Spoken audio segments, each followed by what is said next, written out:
जबकि इंजीनियर्स को घर यहाँ पे मौजूद होना चाहिए, ठेकेदार को यहाँ पे मौजूद होना चाहिए। लेकिन बता दें कि मुंशी यहाँ पे मौजूद है। इंजीनियर्स के देख रेख में ये काम होना चाहिए, लेकिन इंजीनियर्स का अता पता नहीं है। इंजीनियर्स एसी का हवा खा रहे हैं। क्या जनता का टैक्स का पैसा इतना फालतू हो चुका है? क्या आप कब जागेंगे? आप क्या एक जनप्रतिनिधि आवाज को उठा रहे हैं तो इनके क्षेत्र में गलत काम हो रहा है? होश में आ जाइए, वरना जनता आपको देख लेगी। बहुत बहुत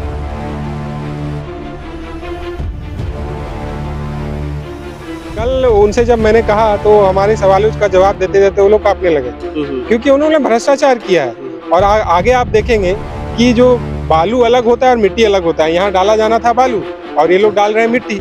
उसका सबसे मुख्य कारण है कि वो डाल रहा है।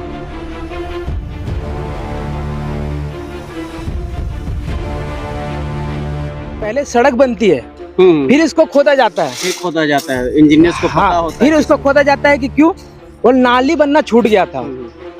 फिर उसको उसके ऊपर सड़क बनता है, उसको फिर खोदा जाता है कि गैस पाइपलाइन डालना भूल गए थे, फिर बनाते हैं सड़क। फिर उसको खोदते हैं, लाइन का कनेक्शन छूट गया था, फिर रखते हैं। फिर से खोदते हैं कि पानी का कनेक्शन छूट गया है। तो वही चीज इस नहर में हो रहा है। देखिए, कुनार सिंचाई में बड़ी हो रही है भ्रष्टाचार। बता दें कि जनता के टैक्स के पैसे से लोगों की जिंदगी के साथ की जा रही है खिलवाड़। बता दें, इस वक्त मेरी मौजूदगी गेड़ा पंचायत में है। जोहार आदाब, आप देख रहे हैं बीएनबी अपडेट्स। यहाँ पे कुछ जनप्रतिनिधि है, खास बातचीत करेंगे कि आखिर क्या रीज़न हुआ जो आज काम करवाने को लेकर के काफ़ी लोग यहाँ पे मुशक्कत कर रहे हैं। जानेंगे आज ये जो कार्य जो कर रहा है और ये भ्रष्टाचार दिन ब दिन प्रतिदिन बढ़ते जा रहा है, इस पर क्या कुछ कहना चाहेंगे? सबसे पहले मैं आपके चैनल बीएनपी को धन्यवाद देना चाहूँगा कि इस जनहित से जुड़े मुद्दों को उजागर करने के लिए आप यहाँ पर आए हैं, इसलिए मैं आपका धन्यवाद देना चाहूँगा। और आप लोगों ने खुली आंखों से देखा कि किस तरह से भ्रष्टाचार का बोलबाला इस कोनार नहर सिंचाई परियोजना के निर्माण कार्य में किया जा रहा है। आप लोगों ने देखा कि किस तरह से ऊपर से नीचे तक क्रैक्स है। 100 फीट का भी ढलाई नहीं हुआ है और 100 फीट के ढलाई में 15 से 20 क्रैक्स आ गए हैं और कई किलोमीटर तक जाना है। तो किस तरह से भ्रष्टाचार, किस तरह का मटेरियल उपयोग किया जा रहा है और किस तरह का टेक्निक उपयोग किया जा रहा है कि क्रैक्स आ रहा है। हम लोगों का कंसर्न ये था कि जो सीपेज होता है जिसके वजह से दलदल बन जा रहा है हम लोगों का खेत, अब वही सीपेज फिर से होगा। क्रैक्स आएगा तो क्रैक्स के वजह से सीपेज होगा और सीपेज होगा तो फिर से हम लोगों का जमीन दलदल होगा और दलदल होगा तो हम लोग उसमें खेती कैसे करेंगे। विडम्बना देखिए, हमारे क्षेत्र में सबसे ज़्यादा पलायन हुआ है और पलायन इसलिए हुआ है कि जब से ये आज से 50 साल पहले कोनार नहर का काम शुरू हुआ, लोगों का भूमि अधिग्रहण किया गया। कई लोग जड़ से उनका ज़मीन खत्म हो गया इस कोनार नहर सिंचाई परियोजना के चलते। और उसके बाद पानी आने में पिछले 5 साल पहले पानी इसमें चालू हुआ और पानी चालू हुआ तो सीपेज होने लगा। जिस तरह से अगर नेक नियत से अगर काम हुआ होता तो हमारे क्षेत्र में पलायन भी नहीं होता, लोग कृषि से जुड़े होते और लोग यहीं पर अपना रोजी रोजगार करते, कृषि का कार्य करते और अपना जीवन यापन यहीं करते। लेकिन दुर्भाग्य देखिए कि हमारे झारखंड में इसी तरह से लोग आते हैं, ठेकेदारी करके लूट के लेके चले जाते हैं, लेकिन यहाँ पर हमारा जो उसका जो विकास कार्य का जो मुख्य उद्देश्य होता है वो उसकी पूर्ति नहीं हो पाती। इंजीनियर्स मौजूद है यहाँ पे? इंजीनियर्स कल मौजूद थे। कल मैं इस रास्ते से हम लोग का आना जाना है विष्णुगढ़, तो कल मैंने देखा कि जैसे ये लोग बोरा हटाए तो वहाँ देखा कि मैंने बहुत सारा क्रैक्स देखा था। तो मैंने सामने जाके देखा तो बहुत सारा क्रैक्स है। मैंने इंजीनियर को बुलाया, बोला क्या बात है, ये क्रैक्स कैसे हो रहा है, ये फिर तो वही समस्या आएगी। उन्होंने कहा कि नहीं, इसको हम लोग वहाँ जो क्रैक्स हुआ ना उसको हम लोग तोड़ देंगे। लेकिन आज इंजीनियर को मैंने बुलाया था कि आप अपने सीनियर अफसर को लेके आइएगा, हम लोग उनसे बात करेंगे। लेकिन देखिए कि किस तरह से जब चोर की दाढ़ी में तिनका, अगर वो इतना सही काम कर रहा है तो उसको यहाँ पे मौजूद होना चाहिए और उसको आपके सवालों का, हमारे सवालों का जवाब देना चाहिए, ग्रामीणों के सवालों का जवाब देना चाहिए कि नहीं आप गलत आरोप लगा रहे हैं कि नहीं कहीं भी क्रैक्स नहीं है। क्रैक्स है या नहीं है वो आप भी देखें, हम भी देखें। इंजीनियर के सामने बात होती, लेकिन वो लोग दुम दबा के भाग गए, इसलिए कि उन लोगों ने भ्रष्टाचार किया है, गलत तरीके से काम कर रहे हैं। मेरा नाम महताब हुसैन हुआ, गेड़ा पंचायत से पंचायत समिति सदस्य है। तो इसी वजह से वो लोग अभी आ नहीं रहे।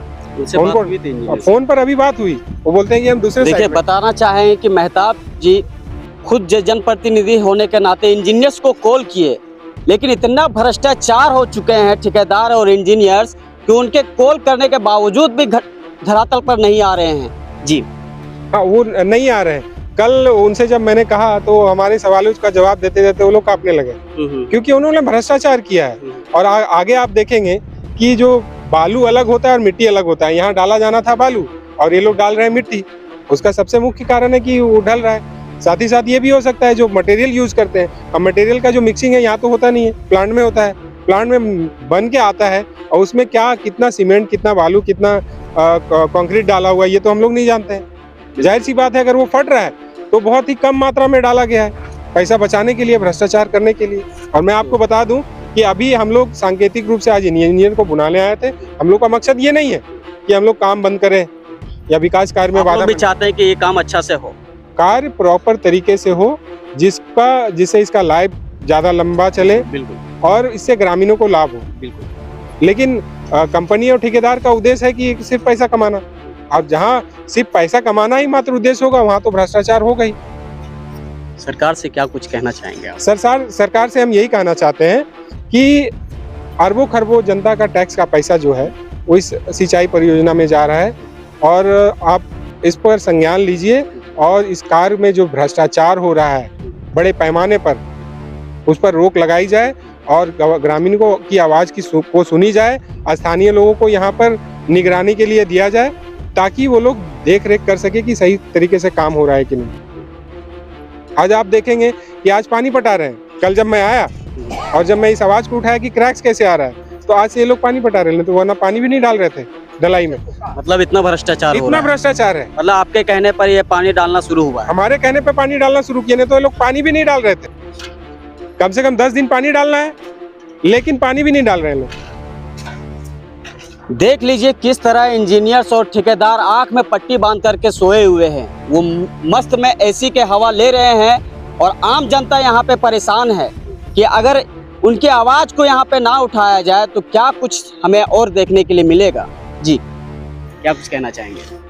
जी, सबसे पहले तो मैं आपके चैनल को धन्यवाद देना चाहता हूँ, क्योंकि बहुत ही कम चैनल वाले होते हैं जो ऐसे ऐसे न्यूज़ को लोगों के बीच में लाते हैं। लोग तो ऐसे ही देख लेते हैं कि यार बड़ा काम है, बड़ा ठेकेदार होगा, उसका पहुंच ऊपर तक होगा, डर जाते हैं। और आप इतनी बड़ी बहादुरी दिखा रहे हैं, इसके लिए तो मैं खुश हो गया हूँ कि आप ये काम कर रहे हैं। सबसे पहले मैं ये बताना चाहता हूँ कि एक रील्स मैंने कुछ दिन पहले देखा था कि पहले सड़क बनती है फिर इसको खोदा जाता है, फिर खोदा जाता है, इंजीनियर्स को पता होता है, फिर उसको खोदा जाता है कि क्यों, वो नाली बनना छूट गया था, फिर उसको उसके ऊपर सड़क बनता है, उसको फिर खोदा जाता है कि गैस पाइपलाइन डालना भूल गए थे, फिर बनाते हैं सड़क, फिर उसको खोदते हैं, लाइन का कनेक्शन छूट गया था, फिर रखते हैं, फिर से खोदते हैं कि पानी का कनेक्शन छूट गया है। तो वही चीज़ इस नहर में हो रहा है। तो मेरी उम्र तो ज़्यादा नहीं है, लेकिन जब से मैं होश संभाला देखा हूँ, पहले तो इसमें सीमेंट टाइल का इसमें यूज़ किया गया था और उसमें तो पानी हमने कभी देखा नहीं था। उसके बाद उसे उखाड़ कर ढलाई का काम किया गया। ढलाई होने के बाद ये तो कुछ साल पहले ही हुआ, ज़्यादा दिन तो हुआ नहीं इसमें। और वापस से हम देख रहे हैं कि नहीं, फिर से उसको तोड़ के फिर से बनाया जा रहा है। तो उसका कारण ये था कि चलिए ठीक है, लीकेज था उसमें, अगल बगल का खेत बर्बाद हो रहा था। कुछ सालों पहले हमारे मेहताब भाई ही अपने खेत में ट्रैक्टर चलवा रहे थे, ट्रैक्टर बुरी तरह से फंस गया, निकल ही नहीं रहा था। उसका कारण था कि भाई काफ़ी दिन से उसमें पानी जमा था, जिसकी वजह से दलदल हो गया। तो अभी जब इसको वापस से बनाया जा रहा है तो इसमें दरार इस तरह से दिख रहा है कि इसको पेंदी मार के चलाया जा रहा है। जैसे पहले होता था ना, लोगों के पास कपड़ा नहीं होता था पहनने के लिए, अगर वो फट जाता था तो टेलर के पास लेके जाते थे, टेलर पेंदी मार देता था ऊपर से दूसरे कपड़े का और उसको पहनते थे, चलाते थे, अपना काम चलाते थे। तो वो ठीक वही काम यहाँ पर हो रहा है कि जब दरार आ रहा है तो उसमें सीमेंट का पेंदी मार के लोग आगे बढ़ते जा रहे हैं। ये चीज़ तो नहीं होना चाहिए। अगर यही चीज़ दोबारा अगर इसी तरह से अगर बन गया, अगर नहर हमारा बन गया, कल को जाके ये तो अपना पैसा लेके निकल जाएंगे और फिर पता चला बगल में वही हाल है, सारे खेत उपजाऊ तो रहेंगे नहीं, क्योंकि दल बन चुका रहेगा। तो इस चीज़ में रोक होना चाहिए। और हमारे मेहताब भाई जो बोले कि अगर इसमें रोक नहीं लगता है, अगर वो अपने काम को नहीं सुधारते तो हम लोग आंदोलन करेंगे। और वो सही है कि हम उनके साथ खड़े हैं, आंदोलन होगा। क्या कुछ कहना चाहेंगे? हम यही कहना चाहते हैं कि देखिए, बना तो ठीक से बनाइए और नहीं तो आना समझो छोड़ दीजिए। जी, क्योंकि देखिए बताना चाहेंगे कि कार्य यहाँ पे हो रही है और इंजीनियर्स मस्त में एसी के हवा ले रहे हैं, जबकि इंजीनियर्स को यहाँ पे मौजूद होना चाहिए, ठेकेदार को यहाँ पे मौजूद होना चाहिए। लेकिन बता दें कि मुंशी यहाँ पे मौजूद है, इंजीनियर्स के देख रेख में ये काम होना चाहिए, लेकिन इंजीनियर्स का अता पता नहीं है। इंजीनियर्स एसी का हवा खा रहे हैं। क्या जनता का टैक्स का पैसा इतना फालतू हो चुका है? क्या आप कब जागेंगे आप? क्या एक जनप्रतिनिधि आवाज को उठा रहे हैं कि उनके क्षेत्र में गलत काम हो रहा है? होश में आ जाइए, वरना जनता आपको देख लेगी। बहुत बहुत धन्यवाद।